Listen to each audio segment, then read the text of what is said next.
الحمد لله رب العالمين الرحمن الرحيم مالك يوم الدين إياك نعبد وإياك نستعين اهدنا الصراط المستقيم صراط الذين أنعمت عليهم غير المغضوب عليهم ولا الضالين.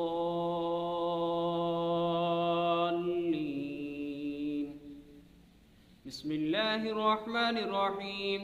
ألف لام ميم ذلك الكتاب لا ريب فيه هدى للمتقين الذين يؤمنون بالغيب ويقيمون الصلاة ومما رزقناهم ينفقون والذين يؤمنون بما أنزل إليك وما أنزل من قبلك وبالآخرة هم يوقنون أولئك على هدى من ربهم وأولئك